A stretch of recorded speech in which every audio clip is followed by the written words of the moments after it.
Hello, and welcome to the Writers and Illustrators of the Future podcast. This is John Goodwin, your host. This podcast is dedicated to the aspiring writer or artist and will provide inspiration and tips from top professionals in the field, along with contest winners and a few surprise guests. Today, we are actually at the first day of the Writers of the Future Awards Week here in Hollywood at the Roosevelt Hotel. And I'm interviewing right now Wulf Moon and Brittany Rainsdon. Wulf Moon, some of you remember from Writers of the Future Volume 35, who won with his story Super Duper Moon Girl and the Amazing Moon Dawdler. He's a fantasy and SF writer, voice actor, editor, and artist. Brittany Rainsdon, was published originally in Deep Magic, and she is a finalist in Volume 37 with her story Half Breed. And then she immediately turned around and became a winner for Volume 38 with her story The Last Dying Season.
So I could see that with Brittany, she was writing these big stories, and I had this.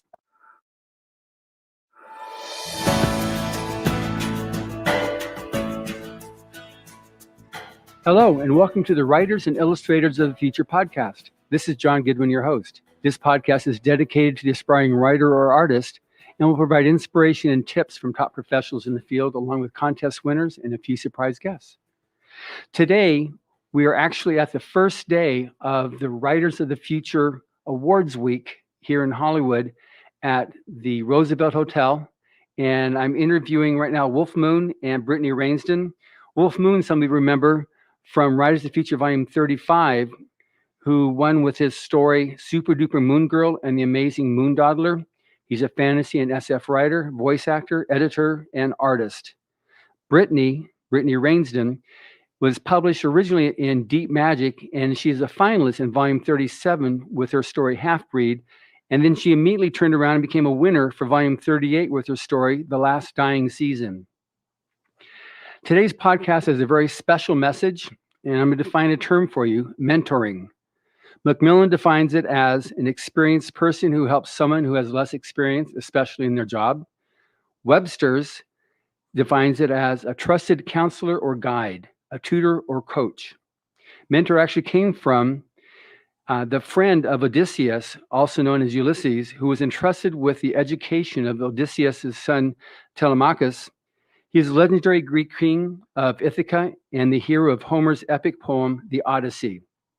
So welcome, Wulf Moon and Brittany Rainsdon. Thank you. Thank you for having us. Well, after that introduction, I believe this podcast is going to be epic. Indeed, it will be. So on the subject now of mentoring, I have you specifically both together on this thing because Wulf as the mentor and Brittany as the mentoree. I'm going to discuss that whole process of what it entails and what's involved with that, but also the importance of it and how it's important also to find an appropriate, proper, and a mentor that will actually work with you and not discourage you. So I guess to begin with, Wulf Moon, I'm going to call you Moon for the rest of the... Wonderful. Okay, That's my good. favorite title. Okay, good. So you've been a mentor for a while. So what made you, or how did you evolve into becoming a mentor? And then what made you decide to choose Brittany? So I actually was mentored myself, and that's what moves you to realize this helped me. How can I help others? Which is a big focus of this contest. But it really began with Dean Wesley Smith. Back in 1993, the Nebula Awards were held in Eugene, Oregon. And I was just at the point where I was starting up writing again after trials in our life. And my wife saw an ad for the Nebula Awards in town. She said, "Why don't you go?" And so I did. The very first person I met there was Dean Wesley Smith.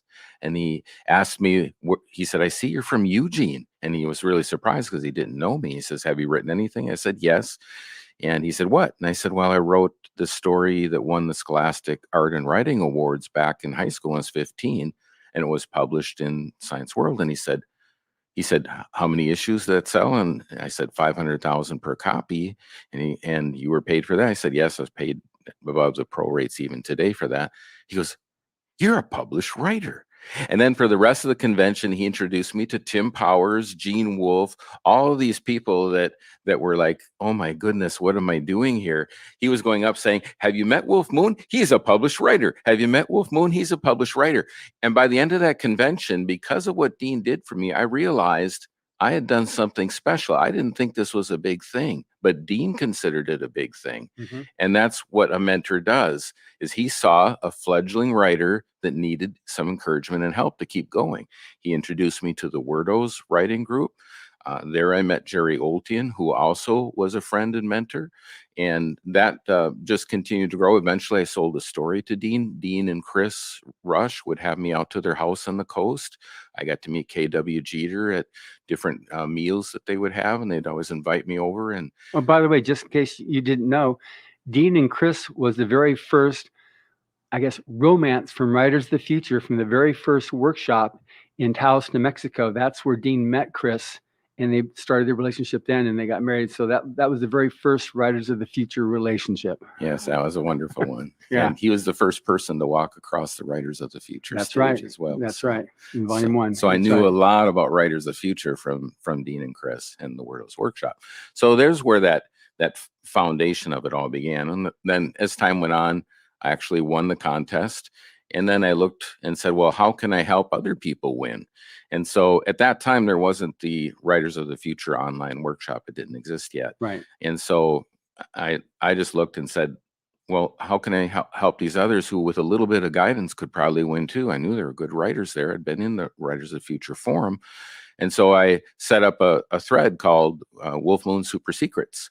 And I said, anybody that wants to write a story every quarter can join. And it was just open call. And I did it for a month, and then I closed it, and I worked with those people.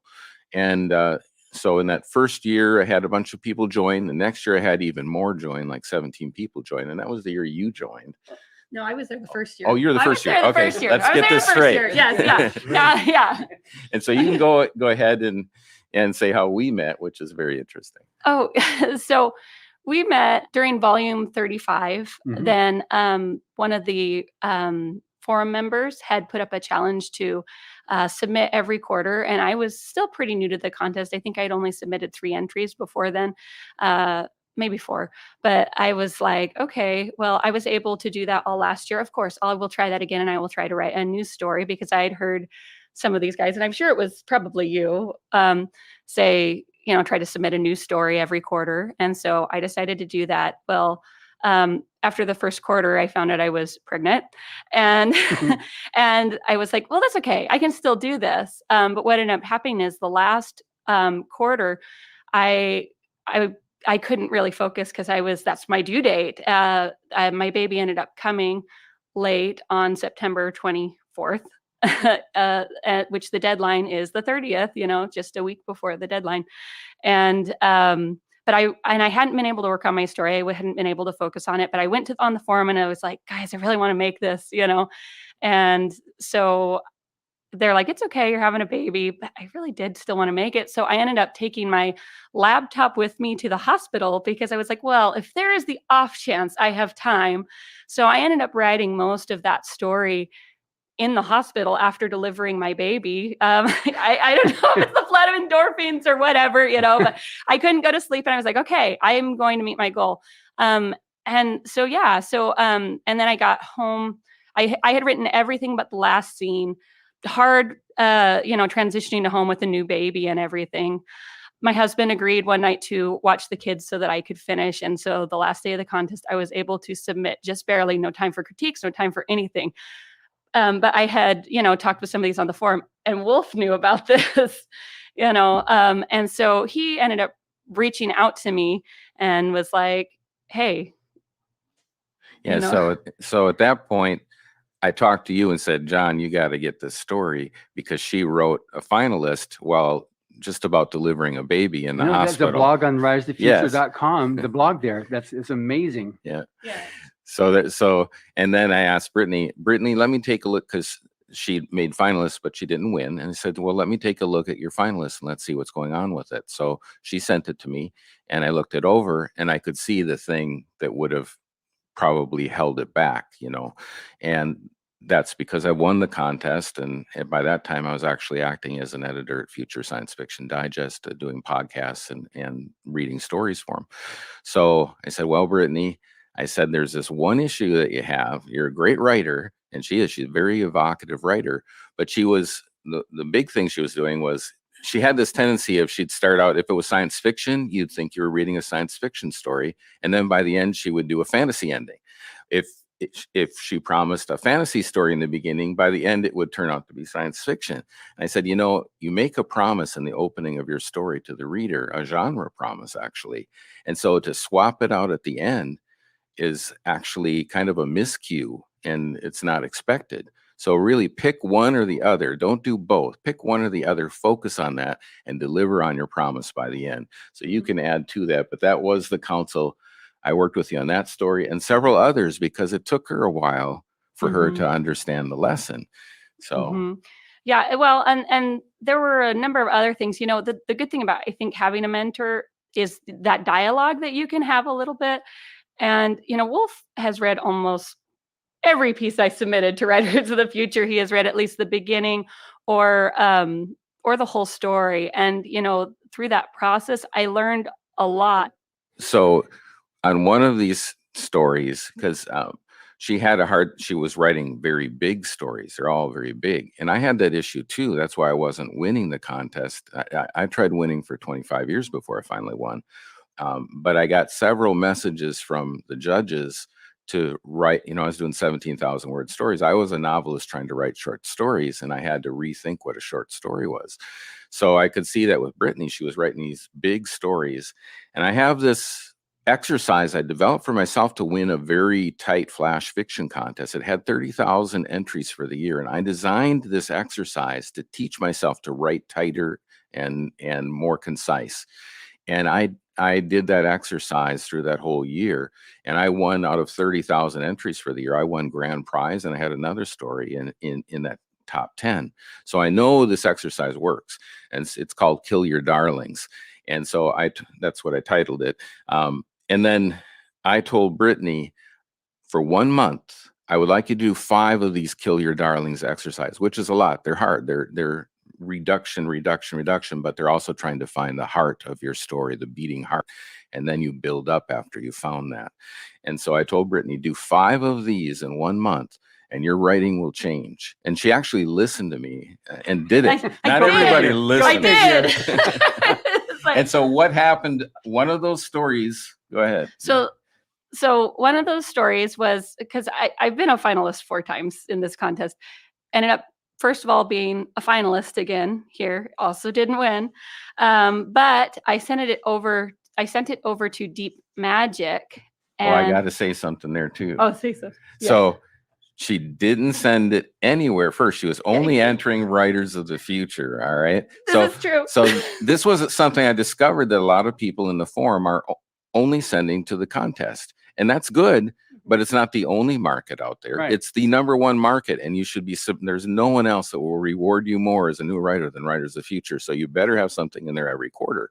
But then stories would come back and they wouldn't send them anywhere else because now they weren't anonymous. And so they felt threatened sending them out because now they might not like them if they rejected the story. And so I found this out through Brittany. And so I changed the whole workshop that everybody had to send out 1 story to Writers of the Future every quarter and another to another market. Let's just start with that. And you had to do that. So I told Brittany, from now on, you're sending a story out every quarter, which is it's a good start for beginners. Right. And so she listened again. And the very first one you sent out, number 1, it was made from a KYD, a Kill Your Darlings exercise. And number 2, what happened to that very first story? They accepted it.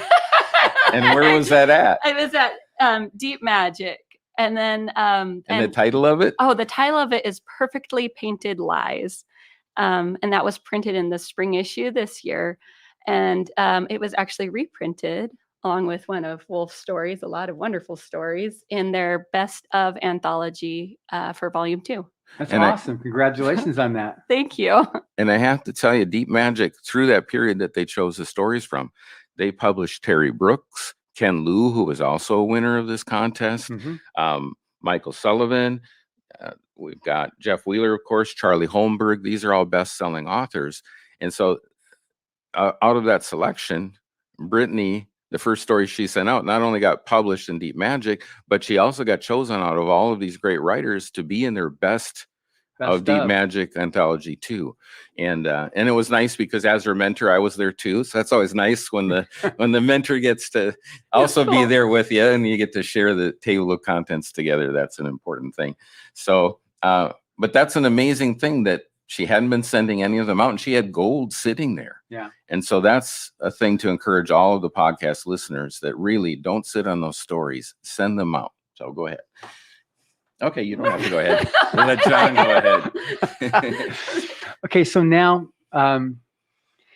you've got a mentor, but you've also got writing groups. And so I've heard, you hear people say that you need to join writing groups. How is that different than actually finding and working with a mentor? Have you participated in writing groups? Yes, I've been in a number of writing groups. I think for the mentorship that we've had, it's more of like directed, advice, you know what I mean? And it's like, it's personal advice. It's very different because like when I'm in a critique group or something, you have all these different levels of experience, I guess, you know, and so all these different levels of experience, but then people also don't have a perspective of a coach or of a mentor. So they're giving their own perspective from their angle. This is what I would do, rather than this is what. And sometimes it's conflicting or whatever. The thing about mentor, I think it's personalized direction. The other thing is when you have a mentor, a lot of times I think it works out best to have a mentor that happens organically, I guess. Like our friendship, our mentorship happened organically. If that makes sense, you know, because sometimes mentorships don't work out, you know, if you don't jive, if you don't click, you know. So then you've been participated in various writing groups, and then are you still in writing groups? Or no, now that you've got working with Wulf Moon, then you're just kind of like. So I do, I have a lot of writing friends. I don't have a regular writing group right now because it's a lot to keep up with. Yeah. And, you know, I have 4 kids. I have another one on the way. And I've cut back on doing that, out of necessity, I suppose, you know. And I do think there is still value in writing groups, critique groups. I'm part of, the Wolf Pack. Sometimes I get on the forum and we exchange stories and do things like that. But I think, with a mentor, you have a mentor is someone who you respect and admire. They have this body of work that, like, I loved Super Duper Moon Girl. Like my son loved Super Duper Moon Girl. I don't know how many times we read that story, you know. And I'd read Beast of the Month, some of these, and I knew, you know, Wulf had this track record of, you know, what he'd published, and I read his stuff and I'm like, oh my gosh, this is so cool. I think hearing from a mentor who's further ahead and believes in you, you know, and is pushing you, that's worth a lot, you know, and that's different than a critique group or something like that, if that makes sense. Yeah. Well, there's actually a saying, if you want to reach a destination, the best person to ask is someone who has been there. And it's so simple. But finding that person that's been there that will take the time to help you is very hard, because once they've gotten there, it takes actually self-sacrifice to turn around and say, I'm going to come back and help you get up this mountain too. But that's what we should do, being a good person. We shouldn't just say, I'm just going to take this and run and see y'all later. And so that's what I did on the forum was, okay, I won this. I know a whole bunch of the people around me were trying to win it, and I knew how now. And I figured out a way that I could explain things to them so that they could win too. And out of that workshop, there's now been, well, there's 4 that would have been here at this actual event, but couldn't make it. We've got 2 here though. Leah Ning, who read my Super Secrets, and her second entry actually was the entry after she read my Super Secrets on the Writers of the Future forum, that she figured out how to compose her winner, and it was her winner after reading that. So, and others did the same. Others that weren't in my workshop but are in the forum reading it wrote to me and said, I made my first professional sale. You know, so it's had over 740,000 views now inside of your forum, because it marks every time someone goes in there. So that's huge. And that makes me really happy, because not only am I mentoring the group that signed up to do this, they volunteered to do it. And I keep each year upping the stakes. So it gives them more work to do, because it takes a lot of work to become a professional writer, and from an amateur you can't dish it all up at once, because it'll freak them out what you actually have to do. But you build your muscles, your writing muscles up to that level. And so anyway, that's what we did with the Super Secrets. I will say others that I mentored in there. One was Zach Bright. He just won the Mike Resnick Memorial Award for New Writers. And he actually did that off the same exercise that I gave Brittany, the Kill Your Darlings exercise. He actually did that exercise that I taught him and used it to create his winner in the Mike Resnick Memorial Award. That's great. That's great. It's one thing that's really nice about this too, is, you know, yourself as a winner 2 years ago and having been striving this for 25 years, and then yourself, the whole thing of paying it forward. I mean, that's something that L. Ron Hubbard started when he first created this contest in '83. But even before that, in the 30s and 40s, when he was one of the most popular writers of pulp fiction in America, I mean, C.L. Moore, there's letters of correspondence back and forth between him and her as he was mentoring her on how to write. And there's so many other writers or aspiring writers. He'd take the time, and you see these letters of correspondence where he'd send them, okay, to this, and this. And it really made a difference. And he, I mean, a lot of the essays that you read on the workshop, they were on the online writing workshop. And then again, now, are those the ones that he wrote there in the 30s and 40s, and they're as applicable now as they were when he started them.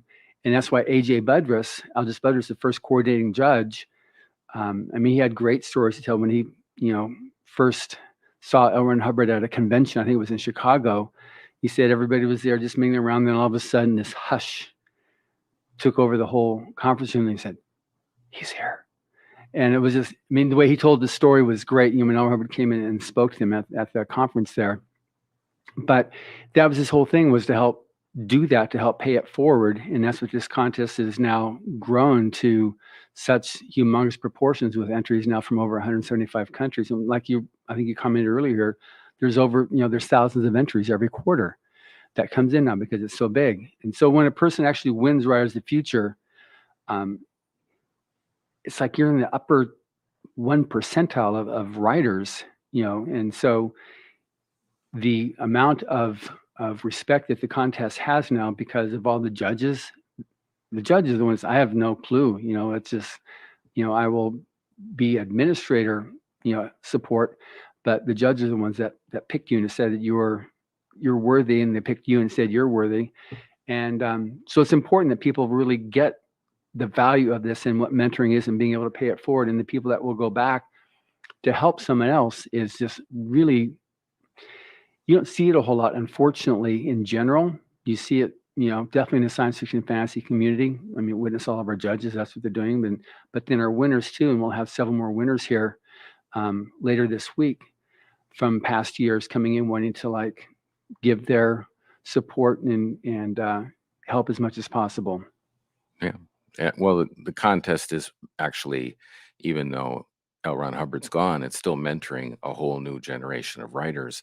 And Patrick Rothfuss, David Farland, even my mentor, Dean Wesley Smith, was the very first guy to walk across the stage. Mm-hmm. So it's creating this wonderful whole new crop, a whole new generation of writers that have really influenced the industry. And and then some of them have turned around and helped other writers. So it really feeds a very good spirit in the industry.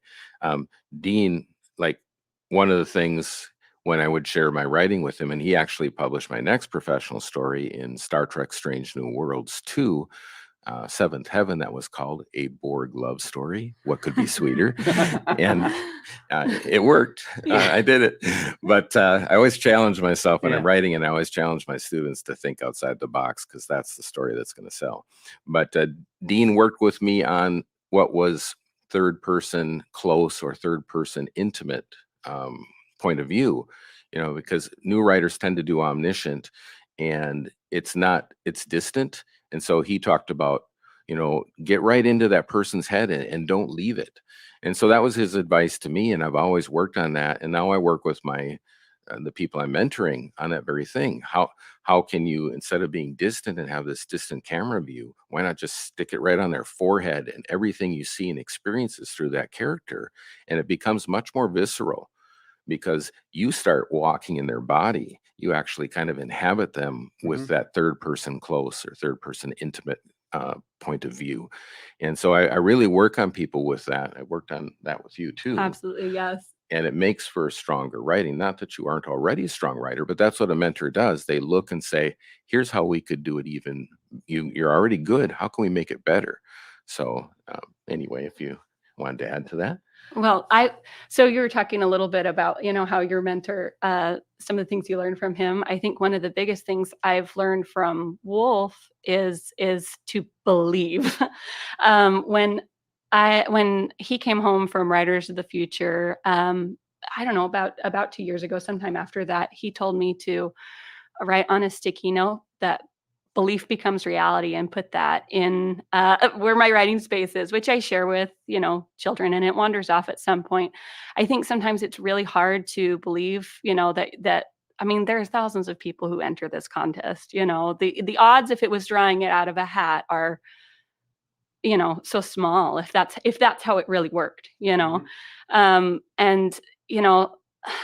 sometimes it can just like seem like so much, but I think for me, knowing that there's someone who I respected as a person, as a writer, who believed that I was capable of doing this, I could stick that note back up and like, yeah, okay, because when it comes down to it, then belief becomes your action, and then your action can become your results. Eventually, hopefully, but yeah, and I think for me that that has been the biggest thing. I mean, we can talk about, evocative details and plotting and the Kill Your Darlings and all that, and those have been wonderful, wonderful things. But I wasn't sending stories out.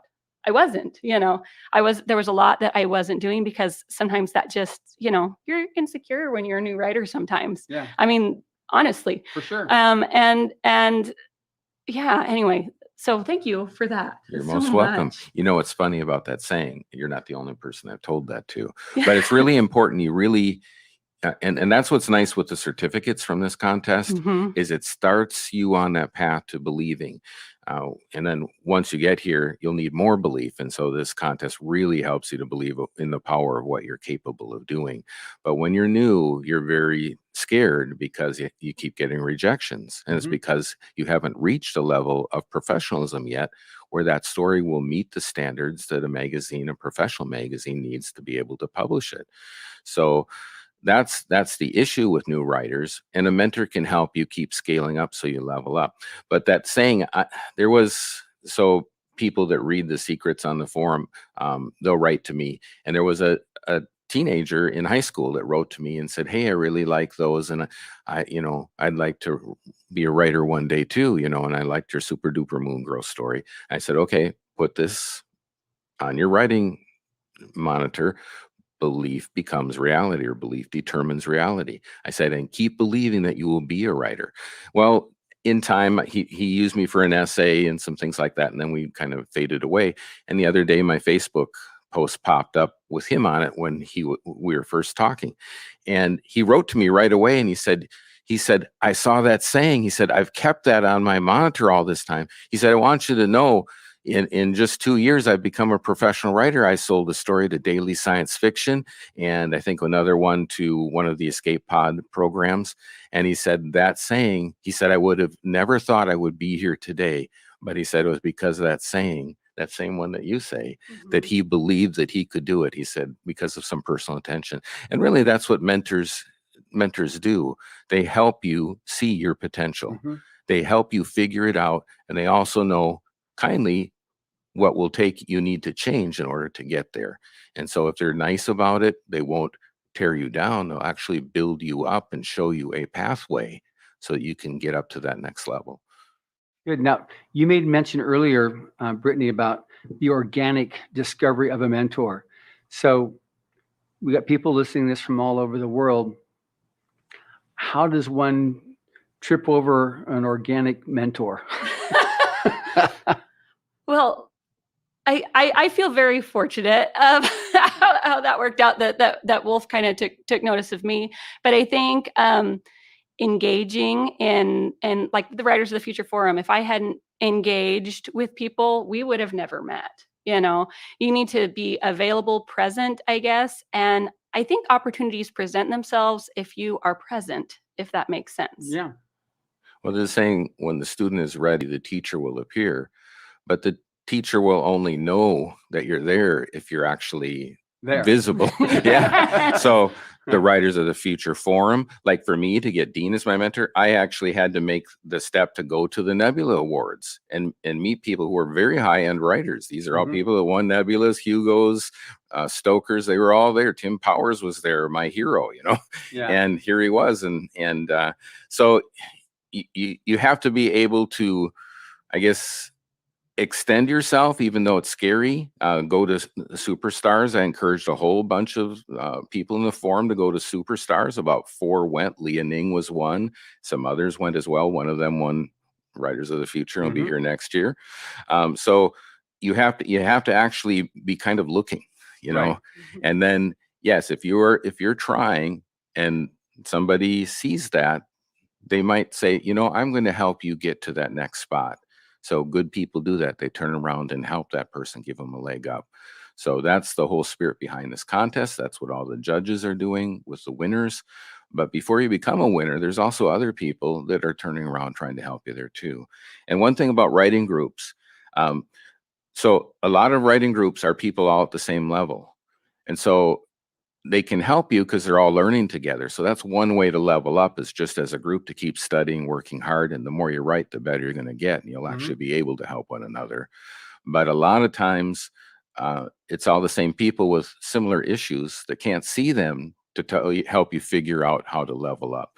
So you really want to try to find those people that are ahead of you that you can learn from. So that's why I say go to conferences, go to Superstars if you can, get a scholarship if you can afford it. That's what I did, and that's how I got there. And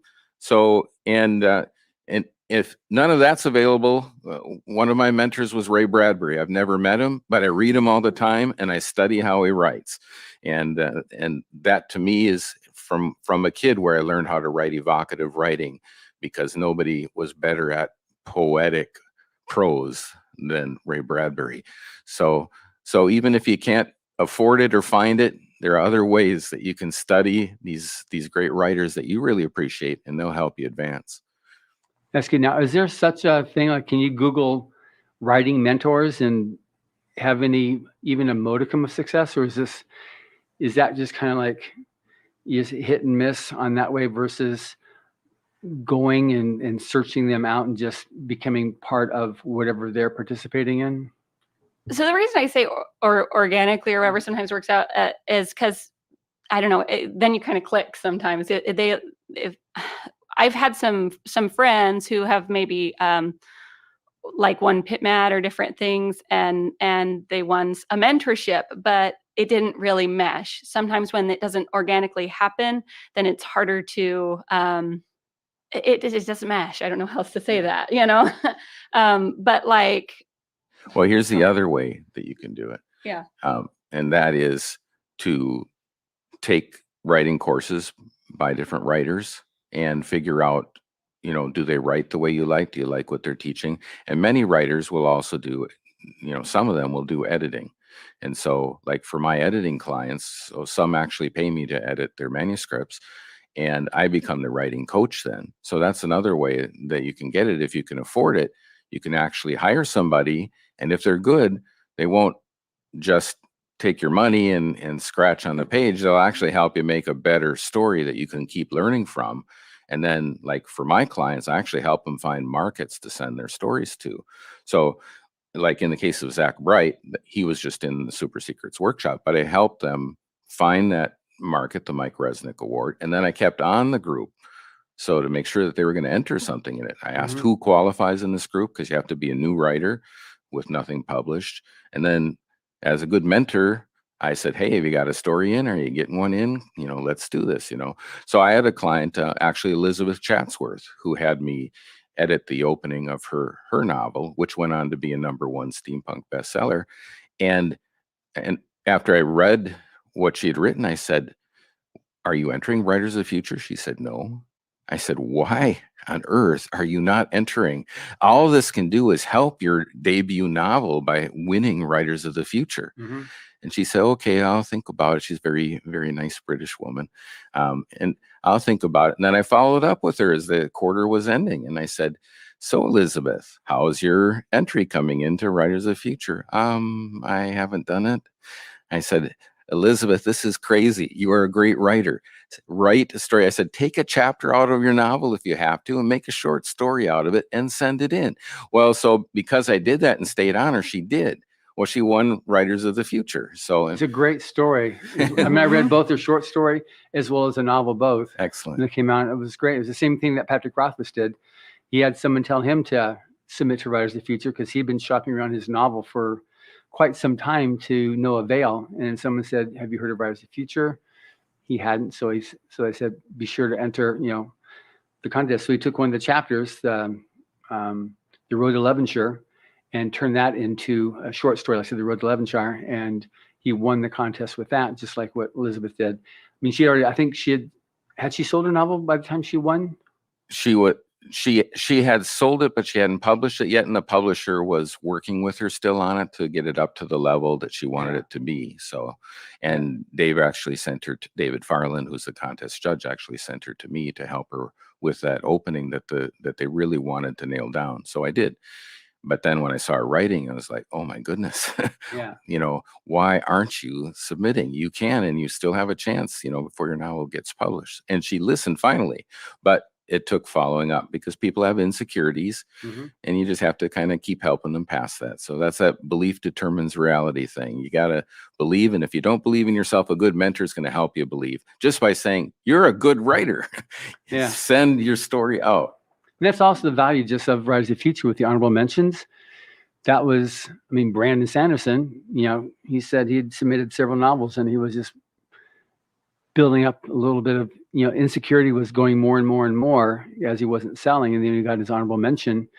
It gave him that little vote of confidence to keep on going. We had another, Daliso Chapanda. He's, you would never heard of him other than the fact that he was runner-up in Britain's Got Talent as a comedian. And he's from Malawi. And nobody said, I was the only science fiction writer out there and I was the only stand-up comedian. But when he got it, he said he posted his honorable mention certificate on his wall for years. It gave him what he needed to know that he could write and don't give up. And he did. And like I said, now he's got his own tour throughout the UK as a comedian. He's doing incredibly well. But all of his press releases still he was an honorable mention in Writers of the Future. And Kevin Anderson never won, but he was honorable mention multiple times. And then he pro'd out. Joe Black was honorable mention in Writers of the Future at the beginning of his career. It's amazing when I talk to people, say, "Oh yeah, I'm familiar with the contest. Yeah, I was honorable mention." It's like, cool, So it is important to be able to get, if nothing else from the contest, if you get up to the point of getting an honorable mention, you are in that upper crust of writers who, if you persist, you can actually get, like you're saying, you just, believe in yourself and keep on going, that you do have the basic resources there to make it as a writer. There's a lot of honorable mention certificates that are issued every quarter now, but it's not because we're just trying to pump out more honorable mentions, because the stories are that much better, in part due to the online writing workshop that we started a year and a half ago. It raised Dave Farland says it's just raised the quality of storytelling considerably. But also because the number of entrants to the contest is so much more now, from all over the world. So people are putting the honorable mention in their resumes and automatically will get taken out of the slush pile and read by editors, because they know that when a person's at the point, they're already talking to somebody who's in the upper 20% of aspiring writers. Yeah, one other thing, when you said, how do you find a mentor or a writing group that can help you? The Writers of the Future Forum has people that are about to win in it. And every year we have a couple of winners from it, every single year. So, and if they didn't win, like one quarter, we had 3 finalists. So, so they're there sitting there and they're all swapping manuscripts. So they're already right at that professional level, and it's free to join. So you can get free mentoring. Yes. And that's what happened for you. I noticed you because you joined Writers of the Future, Brittany. So. And no, exactly. Well, and I think the forum, it's just a nice place, because I think this contest and the forum where people come to, it attracts good people who are helping each other. Because that's what the whole contest is about, is paying it forward, is seeing the good that and the possibilities in new writers. Right. And so anyway, it's just a good place. I would really encourage people to participate in the forum and be there, because I know for me, it made a huge difference, So yeah, and for people who don't know, on writersofthefuture.com, which is where we're all talking about right now, it's you've got the forum. There's the free online writing workshop. There's the podcast, which we're almost up to 150 episodes now, publish one new one every week, which has all types of topics on the subject of getting published as an author as well as an illustrator. And we have just giants in the field talking about it. We have the blog, which has posts actually from both of you on it, which are really great. It's just personal stories. Because one thing that's also important to have is that awareness that this person was just like you, except they're like 5 years earlier, 10 years earlier, or even just 6 months earlier. They're like you are right now. You want to make it. You're trying. You don't know if you got what it takes because all you get is rejects. Kevin Anderson jokes about he had like over 700 rejections, as an author, but he's right now one of the highest paid authors in America. He just kept on working it. And that's the one thing that you get from the contest. It's all about that. And that was the purpose that was set up by Mr. Hubbard originally when he created this contest, was to provide that means for the aspiring writer, have their works seen and acknowledged. Nobody acknowledges you out there. Nobody says, hey, that's great. Keep on going. The worst that's going to happen when you submit your story, your art, the very worst that will happen is that you get an email from the contest director saying, thank you very much for submitting. Submit again. That's the worst criticism you're going to get. So you keep on doing it, and eventually you get to a point where a judge will actually give you something, but you'll start getting your honorable mentions, silver honorable mentions, finalist. And that's what the whole thing, that's why it was created that way. We've been true to that. And the contest isn't political. It's not religious. It's just about science fiction and fantasy and really honoring those genres and making it possible for anybody that wants to make their go at it going. And then if you win the contest, you actually get mentored by David Farland, Tim Powers. In my class, we had Orson Scott Card as our instructors. They spend a week with you, helping you become better writers. And you've got the best in the industry actually mentoring this new crop of writers so that they get help to get up to that next level. I consider David Farland my mentor, and just because I always got the daily writing tips, because Joni Levacki says sign up for the daily writing tips. Well, so you get those every day and you read them.